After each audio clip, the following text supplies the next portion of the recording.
नमस्कार मेरे मित्रों, समस्त देशवासियों को दीपावली के पावन पर्व की हार्दिक शुभकामनाएं और उससे पूर्व पड़ने वाले धनतेरस की बहुत बहुत शुभकामनाएं।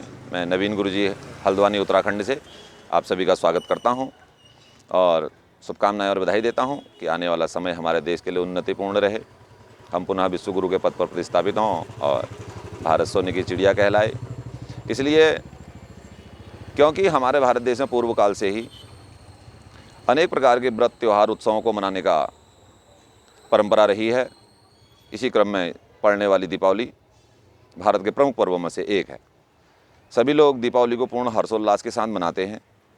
इस दिन विशेष है क्योंकि यह महालक्ष्मी का दिन है, क्योंकि जीवन में हमें महालक्ष्मी की आवश्यकता सदैव सदाकाल रहती है। महालक्ष्मी की प्रसन्नता से ही हमारे सारे कार्य होते हैं और हमारा जीवन प्रसन्नतापूर्ण व्यतीत होता है। सारा विश्व जानता है जिसके पास धन नहीं है उसके पास किसी प्रकार का सुख नहीं है। इसलिए धन प्राप्ति के लिए महालक्ष्मी मैया को प्रसन्न करना परम आवश्यक है। आप सभी के घर में धनलक्ष्मी बने रहे, इसलिए कुछ सरल उपाय इस दीपावली में करने के लिए हैं। सर्वप्रथम धनतेरस आएगा जो कि इस बार 10 नवंबर को पड़ेगा। इस पावन पर्व पर आप अच्छे आभूषण, अच्छे कुछ घर के लिए बर्तन इत्यादि खरीद करके अपने इस पर्व को अविस्मरणीय बना सकते हैं, यादगार बना सकते हैं। और साथ में सायंकाल में जो कुबेर जी का पूजन होता है, कुबेर जी का पूजन कर भगवान, क्योंकि यक्षराज हैं, धन के संपदा के स्वामी हैं, धनाध्यक्ष हैं, इसलिए कुबेर जी का पूजन कर धनतेरस को मनाएं। और उसके पश्चात अगले दिन नरक चतुर्दशी है, जिसे यम दीपक जिस दिन जलाया जाएगा सायंकाल में, चौमुखा दिया अपने देहरी पर उस दिन जलाएं चतुर्दशी के दिन। और उसके पश्चात 12 तारीख को पूर्णमासी अमावस्या के दिन आप सभी धन धान्य की देवी महालक्ष्मी को प्रसन्न करने के लिए प्रातःकाल से ही घर की साफ सफाई इत्यादि करके घर को सुंदर प्रकार से सजा करके महालक्ष्मी के स्वागत की तैयारी करें।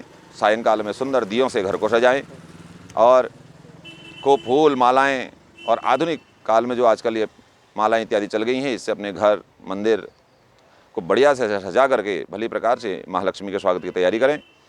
और सायंकाल में 5:45 बजे से 7:30 बजे तक सायंकालीन महालक्ष्मी पूजन का शुभ अवसर है, तो इस बीच में आप महालक्ष्मी का पूजन कर सकते हैं। उसके पश्चात यही वृषभ काल का लग्न भी है, महालक्ष्मी का पूजन होगा। उसके पश्चात निशीत काल का पूजन है, रात्रि 11:30 बजे से 12:15 बजे तक महालक्ष्मी का निशीत काल पूजा का समय है। उस समय आप निशीत काल में महालक्ष्मी का पूजन कर सकते हैं। और उसके पश्चात 12:15 बजे से 1:15 बजे तक महारात्रि में निशा काल का महालक्ष्मी का पूजन का शुभ मुहूर्त है। इन शुभ मुहूर्तों में आप महालक्ष्मी का पूजन करें। गणेश और लक्ष्मी जी का पूजन किया जाता है, क्योंकि गणेश जी रिद्धि सिद्धि के दाता हैं और महालक्ष्मी जो है धन धान्य की दाता हैं, इसलिए इन दोनों का पूजन किया जाता है। ये माता और पुत्र हैं, दत्तक पुत्र हैं। गणेश जी सिद्धि और बुद्धि के स्वामी हैं और महालक्ष्मी धन धान्य की देवी है। इन दोनों का पूजन करें, श्री सूक्त के पूजन करें। सर्वप्रथम गणेश जी का पूजन करें, उनको दूर्वा चढ़ाएं। उसके पश्चात महालक्ष्मी मैया के लिए ध्यान आवाहन कर पंचामृत इत्यादि से स्नान करके श्री सूक्त के मंत्रों द्वारा और अनेक महालक्ष्मी माता के मंत्रों के द्वारा माता लक्ष्मी का पूजन करें। इससे आपके घर में सदैव धन धान्य समृद्धि ऐश्वर्य बना रहेगा। और इसी क्रम में आपको बहुत बहुत शुभकामनाएं पुनः, और आगे इस चैनल के माध्यम से आपसे पुनः जुड़ते रहेंगे, मिलते रहेंगे। धन्यवाद। हाँ, इसी में बढ़ा दो। एक बहुत सुंदर और शुभ मंत्र इस शुभ अवसर पर आपको बताना चाहता हूँ। इस मंत्र को जपने से, इस मंत्र से पूजा करने से आपकी समस्त मनोकामनाएं शीघ्र पूर्ति होंगी। एक छोटा मंत्र है, ओम श्रीम ह्रीम श्रीम कमले कमलालये प्रसीद प्रसीद श्रीम ह्रीम श्रीम महालक्ष्म्ये नमः। और दूसरा मंत्र है, नमस्तेस्तु महामाये श्रीपीठेश्वर पूजिते शंख चक्र गदा हस्ते महालक्ष्मी नमोस्तुते।